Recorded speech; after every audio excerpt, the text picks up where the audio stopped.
morning, everybody. Good morning, Ranganath. Yeah. There is Pallavi, Archana. Good morning, Rangada. Good morning, everybody else. Good morning, Sumki, Yasmin, Shilpa, Seema. Usually, Pallavi's day.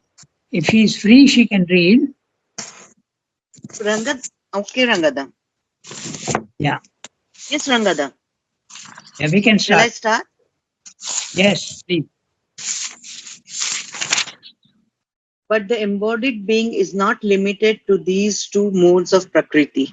There is a better and more enlightened way in which he can deal with surrounding impacts and the stream of the world forces. There is possible a reception and reaction with clear comprehension, poise, and balance. This way of natural being has the power that, because it understands, sympathizes. It fathoms and controls and develops nature's urge and her ways. It has an intelligence that penetrates her processes and her significance and can assimilate and utilize. There is a lucid response that is not overpowered but adjusts, corrects, adapts, harmonizes, elicits the best in all things.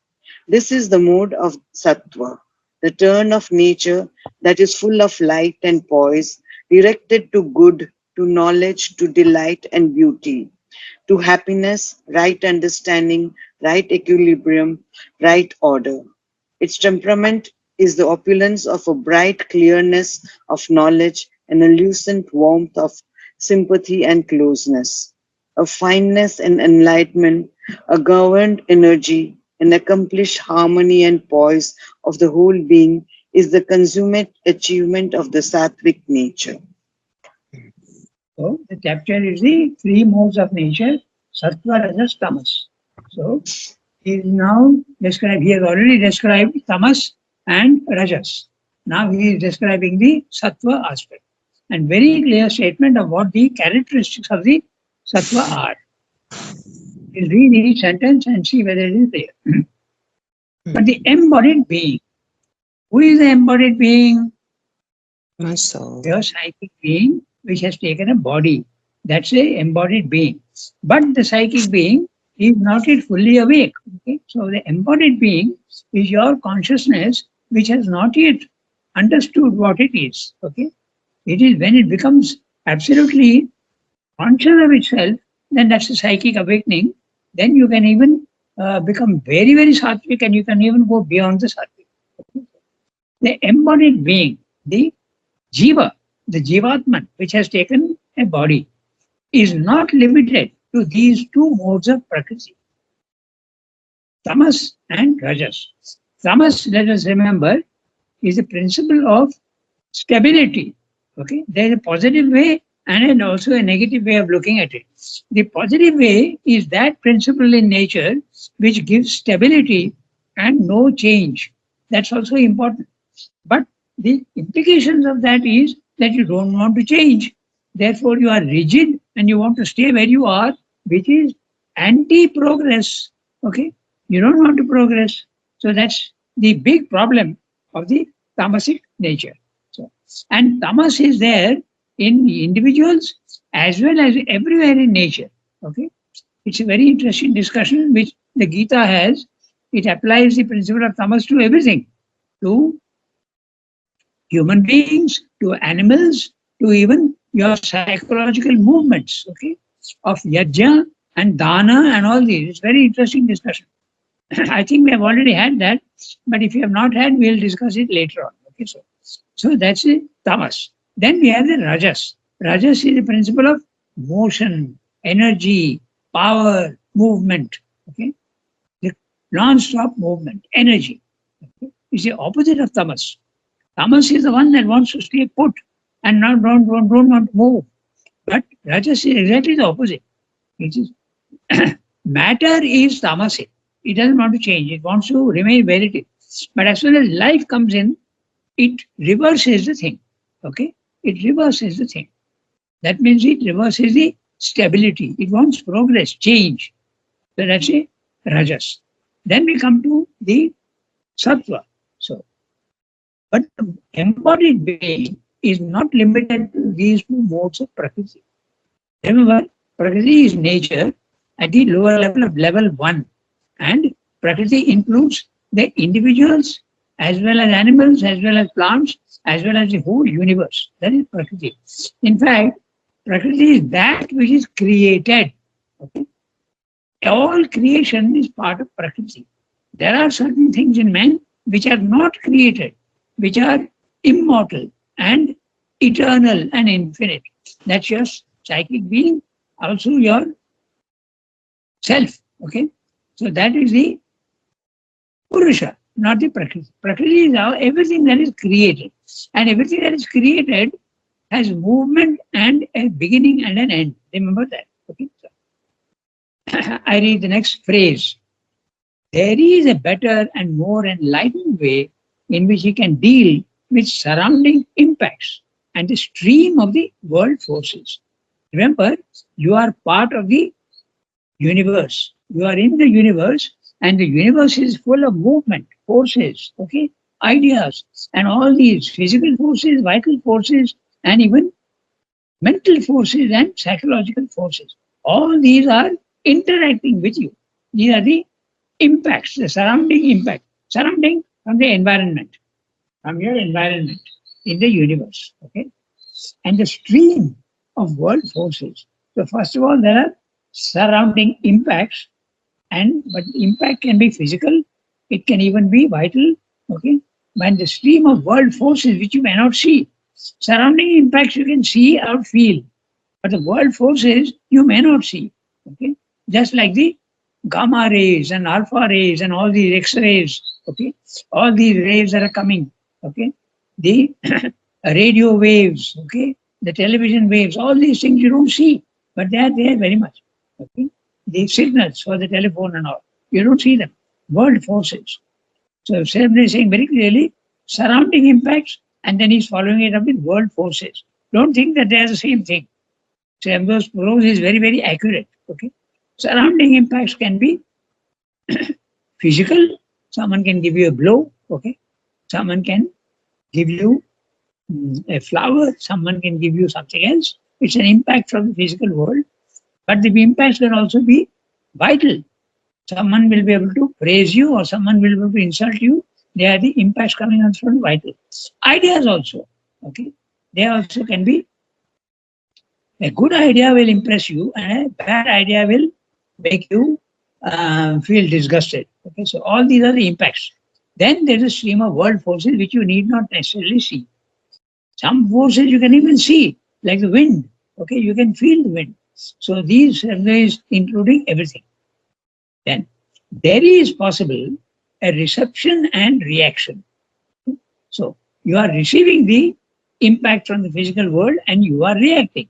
This idea is again and again it comes up. As I've told you, in our Indian psychology, there is the inferent and efferent. The inferent is that which is coming into you. Okay, the force that is coming into you. Okay, the smell of a flower, the smell of food. These are all, or the words of somebody. They are all coming into you, and then you have a reaction which is efferent, going out. Your reaction goes out, but need not necessarily go out. When you are absolutely calm and quiet, you are not sending out any reaction. So this is what we call the incoming is through your senses, jnanendriyas, and that which is going out is from your karmendriyas. Okay, jnanendriyas and karmendriyas. So when those words are incoming and outgoing, you also use the words inferent and efferent, incoming and going. This idea is very important because it's like the wave and the sea, the relation between the two.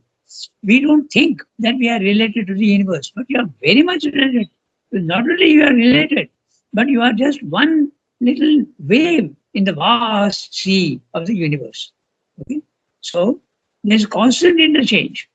Even other people's ideas, even other people's emotions are coming into you. And they are sometimes more infectious than even diseases. Okay? Even anger can be infectious. Okay? I've had very interesting examples of how that can happen. But anyway, that's another subject. If you are very, very careful and observant of yourself, you will see that these things do affect you. Okay? Sympathetic vibrations also affect you. Negative vibrations also can affect you. In it. So, Shri is saying there is a possible reception and reaction. There is possible a reception and a reaction with clear comprehension. So that which is coming in, you understand its nature, you understand its origin, and you understand what is the nature of the impact coming in from outside. It's poise and balance. Everything you understand. This is the sattvic character that can do that, not the rajasic and the tamasic. This way of natural being. Now, what is natural being? Your normal body-mind life. When you are identified with your body-mind life, it's a natural being. Has the power that because it understands and sympathizes, it has the power. The power to what? The power to give a clear comprehension, poise and balance. Okay? So, because it is a power, that power of understanding, comprehension, poise and balance, because it understands and sympathizes. This sattvic nature in you. It fathoms and controls and develops nature's urge and her ways. Now, nature's urge. Now, the nature's urge can be your physical urge, okay? Your hunger and your thirst and your need for sleep also is nature's urge in you. You don't think of it like that. But it is not your individual urge. It is nature's urge. It is asking you for rest, or it is asking you for food, okay? Or it is asking you for sleep. Nature's urge and her ways. So you are subject to nature's urge because you are part of the nature. Okay? It has an intelligence.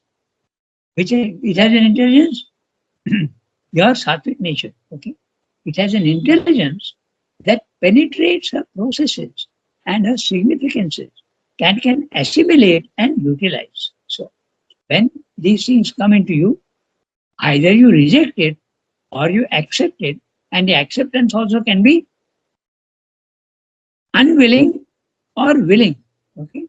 Unwilling means, I mean to say, automatically it is getting part of you. Okay? All, either good or bad. And then when you understand it, you assimilate it.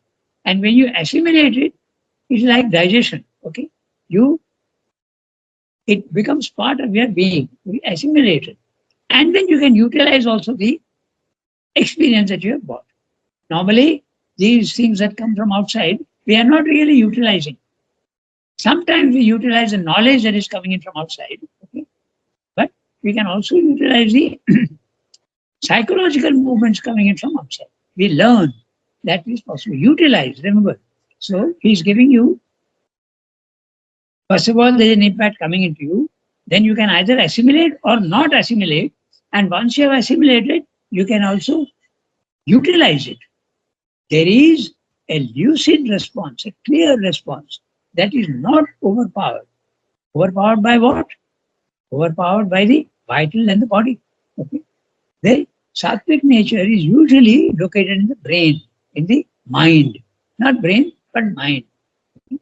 And that is not overpowered. So the sattvic man normally does not allow his mind to be influenced by your vital desires and vital likes and dislikes, or even the body's urges. Okay, it does not allow. That's a sattvic man. But adjusts, corrects, adapts. Okay, harmonizes, elicits the best in all things. Normally, we see the worst in all things. We don't see the virtues of other people. We only see their defects. That's the usual thing. And we don't see our own defects, but we exaggerate our own virtues. Okay? But it should be the opposite. The sattvic man is able to do that. He can see the best in everybody, not the worst. There is a lucid response that is not overpowered, but adjusts, corrects, adapts, harmonizes, elicits the best in all things. You see the good qualities of everybody.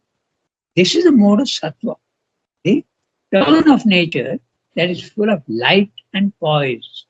Poise and balance, not immediate, exaggerated responses very quick response is no. It considers quietly and then gives a response. Light and poise, directed to good, to knowledge, to delight and beauty, to happiness, right understanding, right equilibrium, right order. So Srendra has given you so many elements, so it should be very clear what the Sattvic nature is. Okay? So many, full of light.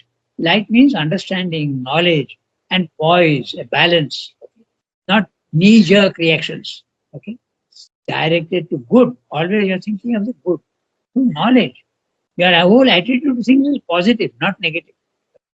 To knowledge, to delight and beauty, to happiness, right understanding, right equilibrium.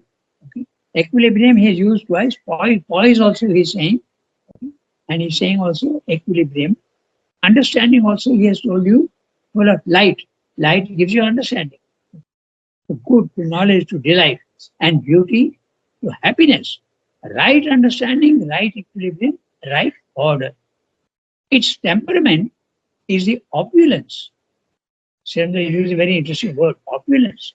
It's a wealth, okay, of bright clearness of knowledge and a lucent warmth of sympathy and closeness.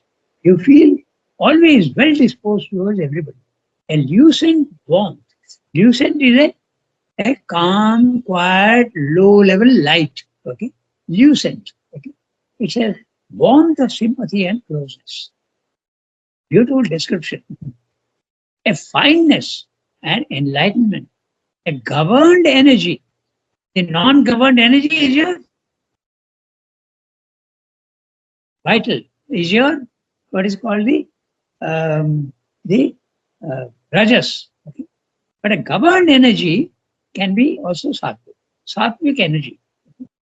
An accomplished harmony and poise of the whole being is a consummate achievement of the sattvic nature.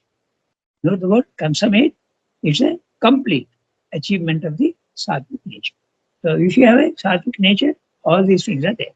When you see someone who is very calm and quiet and well balanced, okay, and not excited easily, you say that he is sattvic. But note also that sattvic, although it's extremely good at level 1, it is not the spiritual consciousness. Okay? It is still in the ignorance. But you are about to get out of the ignorance and you can now qualify for a higher level of consciousness. So we can read the next para. No existence is caused. So one of you has to read. Pallavi has read. It's a Tuesday, which is her day. So now, who else can read? Ranganath, Yes, please go ahead. No existence. can I ask a question? Absolutely, go ahead. Yes, Ranganath, like in the Purush Prakriti concept, body, mind, life is the Prakriti, and self is the Purusha. What? Yes. Where will we place supramental? The bridge. Where is the place of? Supramental. Oh, the supramental is the third level. Okay. Like you have beyond Purusha and Prakriti. No, it goes beyond the Purusha and Prakriti. That is exactly what I said. Beyond Purusha and Prakriti. Oh, that's right. That's right. Level 3. Okay. Prakriti is level 1. Purusha is level 2 in a very broad way of speaking. And Purushottama is level 3. Okay. In the Gita, the 3 levels are very clear. Kshara Purusha, level 1. Akshara Purusha, the self, which is static and no movement, immutable, level 2. Level 3, the Purushottama or the supermind. In a very broad classification. Huh? Remember, this concept of the 3 levels is very, very useful. Thank you, Ranganath. Okay. Thank you, Ranganath. Now you can read. Yeah, go ahead, read. Shall I read? Yeah, please. No existence is cast entirely in the single mold of any of these modes of the cosmic force. All 3 are present in everyone and everywhere. There is a constant combining and separation of their shifting relations and interpenetrating influences. often a conflict, a wrestling of forces, a struggle to dominate each other. All have, in great or in small extent or degree, even if sometimes in a hardly appreciable minimum, their sattvic states and clear tracks or incoherent. How do you pronounce this? Incoherent. Inchoate, yeah, inchoate. Inchoate tendencies of light, clarity, and happiness, fine adaptation and sympathy with the environment, intelligence, poise, right mind, right will, and feeling, right impulse, virtue, order. All have their rajasic modes and impulses and turbid parts of desire and passion and struggle, perversion and falsehood and error, unbalanced joy and sorrow, aggressive push to work and eager creation, and strong or bold or fiery or fierce reactions to the pressure of the environment and to life's assaults and offers. All have their tamasic states and constant obscure parts, their moments or points of unconsciousness, their long habit or their temporary velleities of weak resignation or dull acceptance, their constitutional feebleness or movements of fatigue, negligence and indolence, and their lapses into ignorance and incapacity, depression and fear and cowardly recoil, or submission to the environment and to the pressure of men and events and forces. Each one of us is sattvic in some directions of his energy of nature or in some parts of his mind or character. In others, rajasic, tamasic in others. According as one or other of the modes usually dominates his general temperament and type of mind and turn of action, it is said of him that he is the sattvic, the rajasic, or the tamasic man. But few are always of one kind, and none is entire in his kind. The wise are not always or wholly wise. The intelligent are intelligent only in patches. The saint suppresses in himself many unsaintly movements, and the vile are not entirely evil. The dullest has his unexpressed or unused and undeveloped capacities. The most timorous, his movements or his way of courage. The helpless and the weakling, a latent part of strength in his nature. The dominant gunas are not the essential soul type of the embodied being, but only the index of the formation he has made for this life or during his present existence and at a given moment of his evolution in time. Okay, very interesting thing. What he's saying that all three always exist together at the level one, the Prakriti level. And when you are identified with your body, mind, life, you are in level one, and all the three gunas, the modes of nature, are there together, but in disproportionate balance. Okay, they are never absolutely. Everybody, some people may be more sattvic, some people may be more rajasic, some people may be more tamasic, but everybody has got all the three in different combinations. Okay, so don't think that this sattvic man doesn't have any tamas, okay, nor rajas. It is always there. Okay, okay, so it is always there, all three together. In fact, what happens is when you escape from your level one to level two, the you become Trigunatita. You go beyond the three gunas. At that time, there is a perfect balance between Sattva, Rajas, Tamas. And if you want to put it very crudely in mathematical terms, 33, 1/3%, all three of them, absolutely equal to each other. That is the reason why it becomes immutable. You become absolutely silent. There is no action at all between the sattva, rajas, tamas. They are all absolutely stable. When there is a disequilibrium, there is movement. Okay? And that is at the lower level. Yeah. In when we are in body mind life, that this stage, what you are saying, Trigunatita, it is the second Yes. level or the first level only? No, Trigunatita is the second level. Second level. Atita. Yeah. Yeah. In level 1, you are always subject to the three gunas. Yeah. You are subject to the three gunas. Hmm. Right? Okay. Yeah. All right.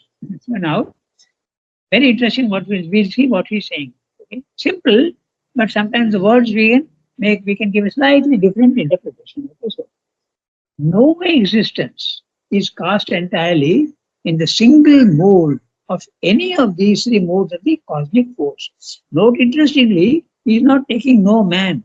Okay. He's saying no existence. In other words, he's what you call in Sanskrit Bhuta. Okay. Bhuta Brahma, all the exist. He's including human beings, animals, insects, plants even, and also the inanimate objects, even trees. Okay, all these have got all the three the gunas. Matter has got maximum guna of tamas, but the capacity of life and mind is there in it. Therefore, even the sattva and the rajas are there even in the stone. So they are always together at level 1. All the three are always together, though one may predominate. So that's why using the word existence, remember. Okay. So it's very interesting. Okay. So for instance, a stone, mostly tamasic. Then inanimate object, water. Okay.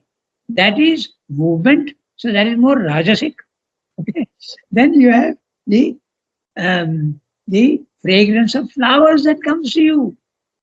That is also sattvic at that level. Okay. So it's interesting when you think of it. Okay. So that's why existence, okay, is cast entirely in the no existence is cast in a single mode of any of these three modes of cosmic force. Their cosmic force, all the three gunas are only forces, okay, of different natures. Static force, energetic force, subtle force of understanding. All three are present in everyone and everywhere.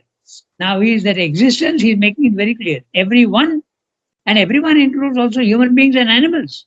Okay, and everywhere in plants and in material objects also. There is a constant combining and separation of the shifting relations and interpenetrating influences. Interesting. One day you may be sattvic, one day you may be tamasic, but especially if you are ill, okay, then there is more tamas in you because you are not able to move. It's very simple.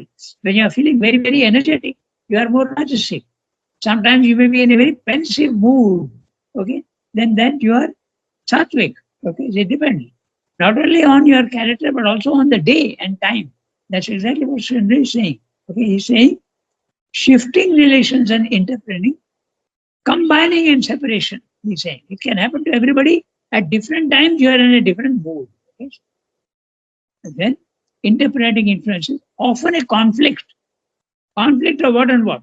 Conflict of body with vital, conflict of mind with vital, conflict of mind with the body. All these things are there. Okay, usually to the children, I give very clear examples. Okay, your vital and body, okay, is in conflict always. The vital wants to eat more and more, but the body's capacity to eat more is not there. Okay, but sometimes it is forced. I know of many people. I know of one person who, under challenge, someone was challenged and he ate 40 rasagollas. Okay, next day he was ill. The body is reacting. Okay, there is a conflict with the body and the vital. Somebody else also under a challenge. Okay, took cool drinks. Okay, 10 cool drinks he had at one stroke. And completely spoiled his digestion forever. Okay, so there's a conflict between the vital and the body. Then there's a conflict between the mind and the vital. The vital wants desires, but if you are sattvic, you will say, no, wait. This sort of desire is not desirable. It is not to be indulged in. You just control yourself. Okay, so that is the other thing. So there is a constant war and a conflict, a wrestling of forces. All these three forces are wrestling with each other. There is a constant disharmony. When can the harmony come? Only at level 2. The perfect harmony cannot come at level 1. That's what he's saying. Struggle to dominate each other. That also is there.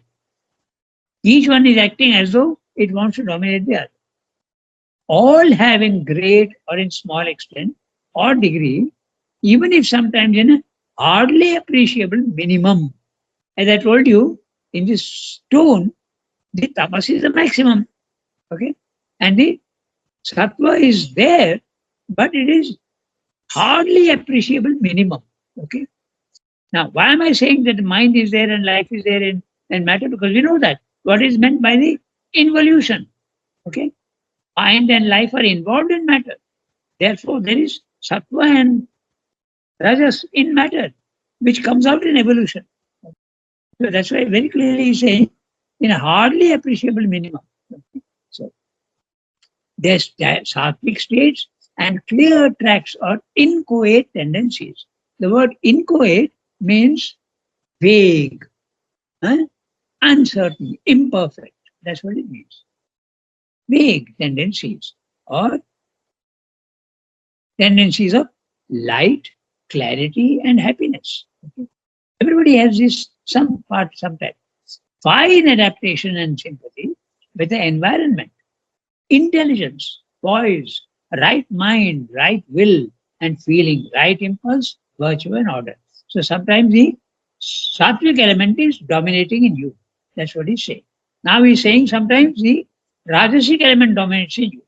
All have their rajasic moods and impulses and turbid parts of desire. Turbid, impure, okay, turbid, muddy, okay, parts of desire and passion and struggle, perversion and falsehood and error, unbalanced joy and sorrow. Now note that if it's a balanced joy, it is sattvic. If it's an unbalanced joy, unnecessary or not called for, okay, a joy, uncalled for joy. Good example, when someone is in trouble and you don't like him, you are happy that he is in trouble. Okay, it's a joy, but it's unbalanced. Okay, so this is such interesting. If you look at each word what they say, really you can appreciate that all these things are there in human nature. Okay? And sorrow, that also part of sorrow is also part of the Rajasic movement. Aggressive push to work. Okay? This is very interesting. People say, oh, he is a very hardworking man. He is a very active man. He is not lazy. And you praise him. There is no need for praise. He is a slave of his own energy. Okay. It's his nature. Okay. He can't but do that. Okay. He has to work. He has to constantly be engaged in work. That's his nature.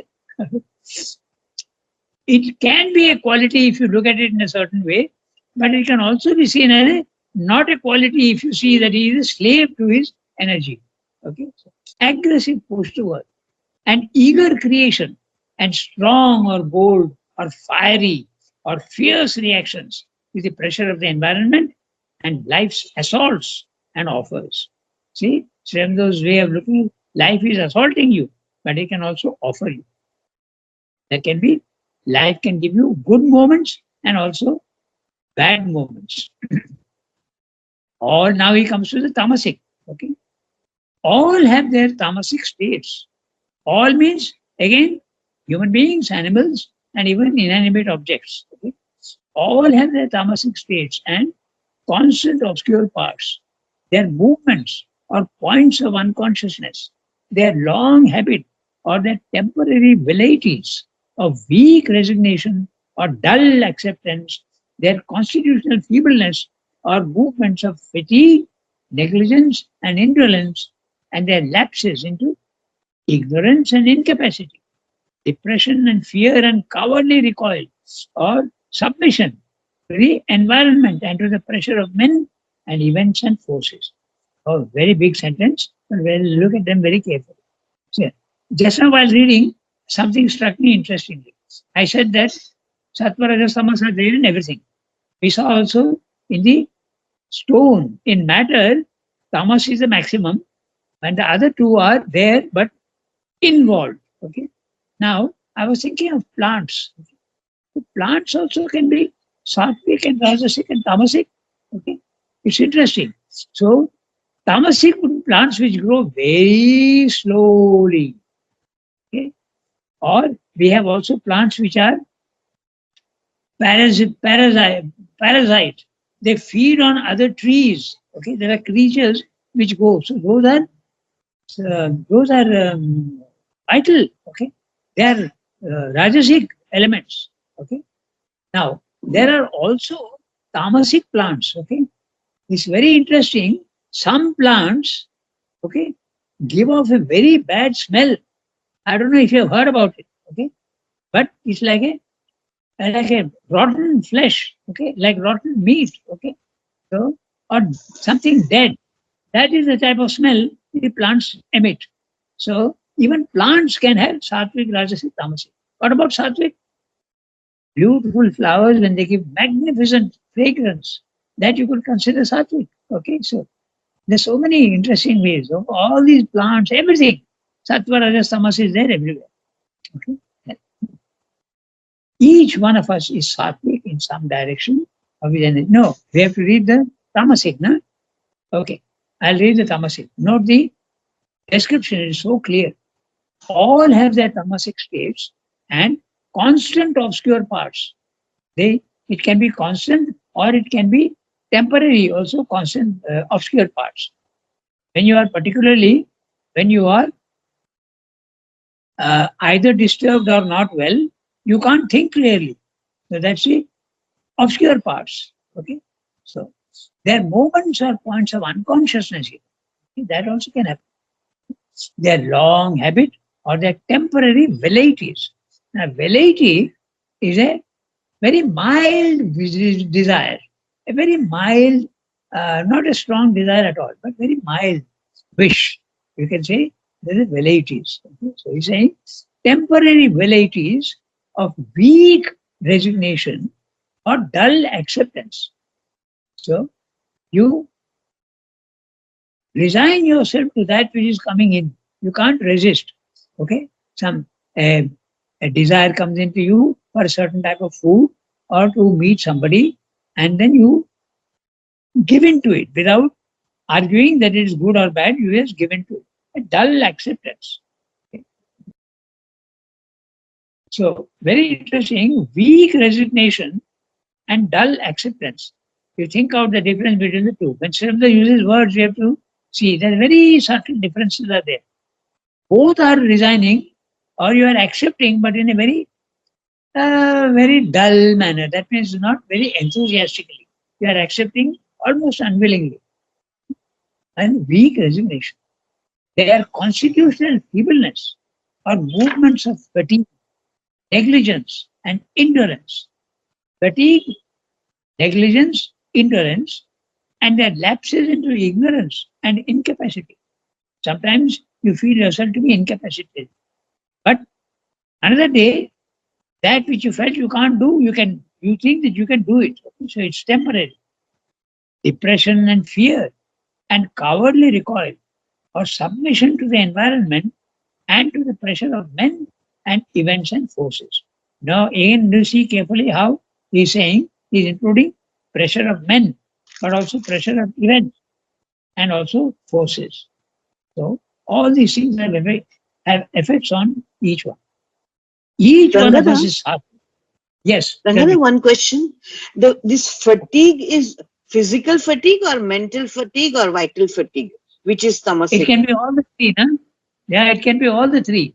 When it is mental fatigue, there is obscurity. Okay? You can't think.